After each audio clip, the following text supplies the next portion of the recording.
They should be able to score enough runs for this great pitching staff. And meanwhile, you mentioned the pitching staff. I mean, Blake Snell, Tyler Glasnow, and Charlie Morton. I mean, that three-headed monster, probably, you got to put it up there one of the top 3 or 5, 2, 3, 4, 5 rotations in all baseball. And Reddick a swing and a miss. Upstairs with a fastball. 14 in a row for Charlie Morton, his 6th strikeout. 13 of the 17 hitters that have come to the plate versus Charlie Morton have been retired on 3 pitches or less.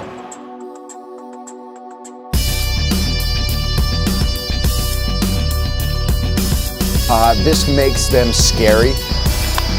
Lifts a fly ball to left center field. Back towards the wall. It is gone!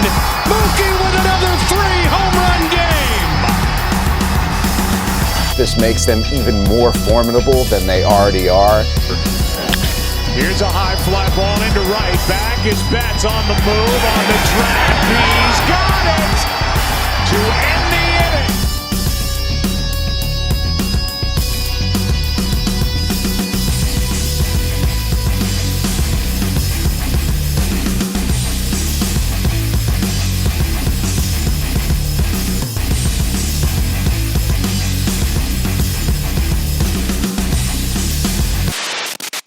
It's the most wonderful time of year. What's up, everybody, and welcome back to the Humm Baby Baseball channel. This is Eric, and it's time for the World Series. And we're talking about 2 of the best teams in baseball, possibly the best pitching staff in baseball against possibly, probably, definitely the best offense in baseball with the Dodgers. Oh my goodness. Clash of 2 fantastic teams. I'm so excited. Only way I could have been more excited is if my team was in the World Series. Not happening this season, ladies and gentlemen, but we're going to talk about the World Series. I'll give my predictions at the end of this video. Give me yours down below. There will be honest and non-biased predictions, which is hard to do because I'm a Giants fan and we're talking about the Dodgers. Now let's just glance at the lineups that the Dodgers put out the last 3 days against the Braves. And you can see pretty much very, very similar. Only slight changes are Jock Peterson, sometimes Kike Hernandez, Chris Taylor, Austin Barnes, a few on the bottom of the order. But we're going to see Betts, Seager, Turner, Muncy, Will Smith, Cody Bellinger, and A.J. Pollock on a daily basis. Those 7 guys right there, legit, absolutely. And then when you have Taylor, who can go deep at any moment, Jock Peterson, and other guys in there that are available, Edwin Rios might be available. This team is absolutely stacked offensively. We already know that. There's really nothing else to be said. But also, keep in mind, Corey Seager is hot right now, MVP of the NLCS. He is absolutely on fire, even though he didn't get a hit yesterday. Look out for Seager's bat. It has been amazing.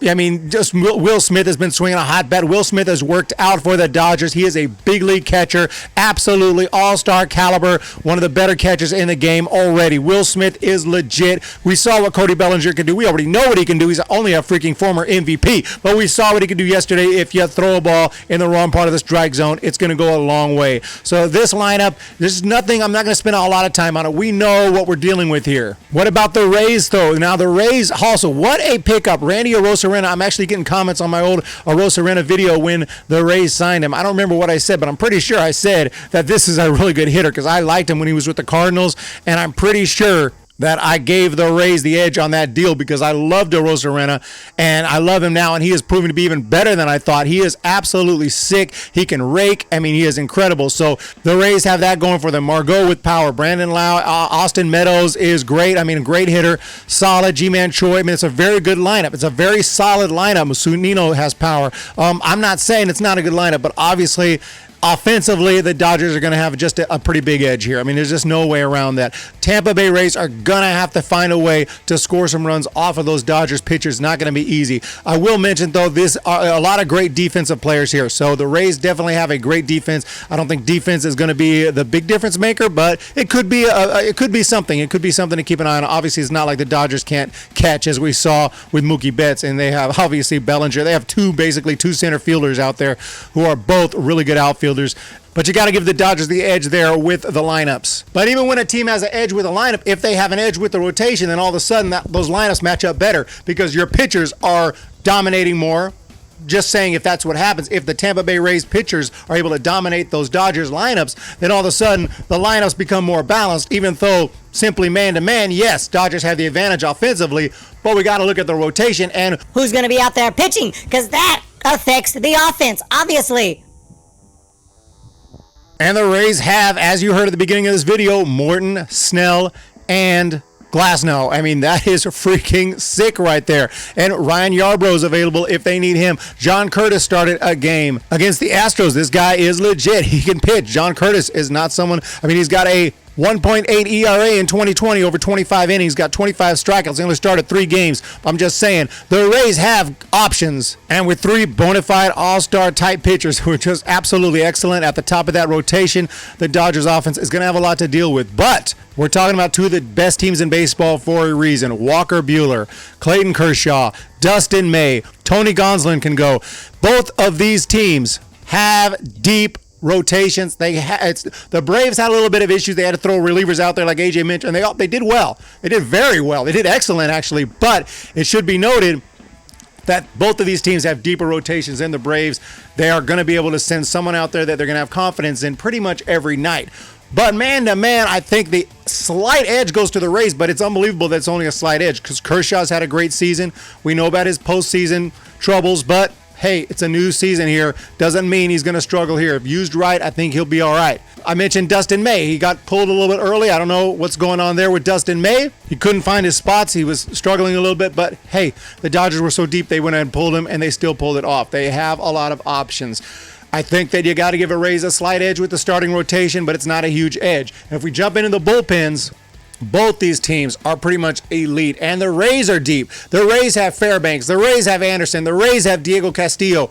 They have multiple guys who would definitely be closers on most teams. If the Giants, for instance, just as an example, had Fairbanks, he'd be our closer. If we had Anderson, he'd be our closer. If we had Castillo, he'd be our closer. I mean, if we chose to use a closer, that would be the guy. I mean, that's just how good the Rays are. They have multiple options when it comes to their bullpen, and the crazy thing is they don't need usually a ton of bullpen innings because their starters are so good.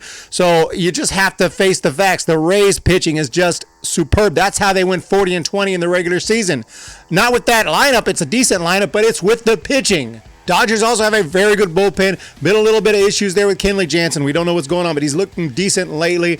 Pedro Baez looked decent when he made an appearance the other day. So the Dodgers bullpen, while has a lot of really good names, those names have been not as great as they've always been still.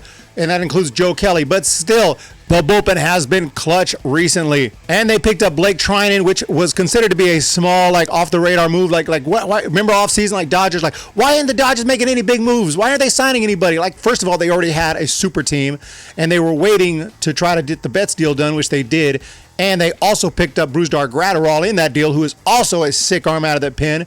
But as it turns out, that little Blake Trinan signing was huge for them. And with Dave Roberts showing confidence in guys like Baez, with Kenley Jansen, with leaving Urias out there, even though he's also a starter, but he left Urias out there to finish the game, just showed confidence. Didn't do anything crazy by going and grabbing Kershaw or something like a desperate type of move. He showed confidence, and they came through.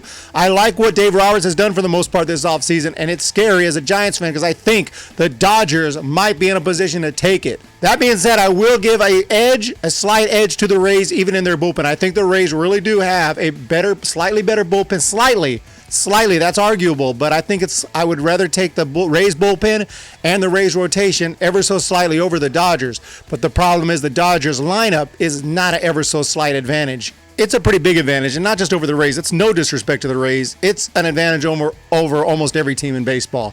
That lineup is ridiculous, straight up.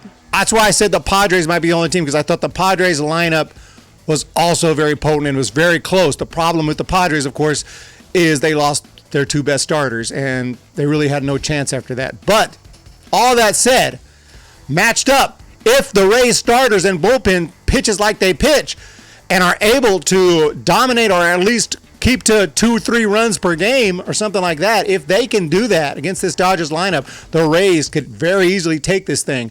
But I just don't have confidence that even as good as the Rays pitchers are, that they can hold this Dodgers offense down long enough. It's going to be a fun one. This one is going to be a fun one.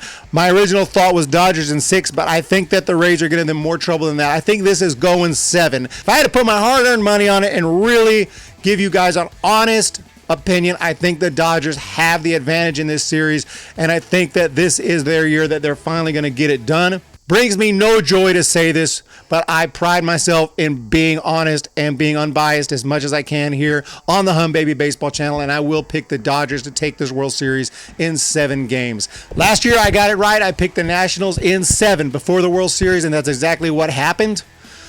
This year I'm taking the Dodgers in 7. So we'll see what happens, guys. I'm a Giants fan. My fandom is not allowing me to root for the Dodgers, but I will pick the Dodgers as an honest pick. I took a long time this morning. I've been looking at it for several hours. Didn't want to make an extremely long video, but I did want to just go through real quick the bullpen, the rotations, and the lineups, and I think that lineup is just absolutely sick. And the way that they were able to avoid any major injuries this year, and they're putting it all out there. Their pitchers are pitching well. Their bullpen's pitching well. Dave Roberts is looking to make smart decisions. But I hope I'm wrong. Best of luck to both teams. Rays #1 fan, Kira, Colt, I got you guys, and I'll be with you guys rooting for the Rays. Picking the Dodgers in 7 just as a professional baseball pick, but definitely let's go Rays. So this is going to be a fun series, guys. Thank you to all the Dodgers fans, Rays fans, and fans of all other teams for joining me today. Please hit the subscribe button. Please hit the thumbs up button. Please put your thoughts down below. Let's do this one, and let's make it happen. I love it. Baseball is here, and the World Series is here. Let's do it, guys. We're going to talk to you next time. See ya! Thank you so much for checking out that video. This is Eric, and if you're a fan of Humm Baby Baseball, please check out our store at humbabybaseball.com/store. We have t-shirts, we have hoodies, we have hats, and we have much more on the way, so you can check out everything we have right there, including the Umpire Strikes Back, one of our many t-shirts. So I would really appreciate if you guys could check that out. Have a fantastic day. We're going to talk to you later. When the Giants come to town, it's bye-bye, baby. Every time the chips are down, it's bye-bye, baby. History's in the making at Oracle Park.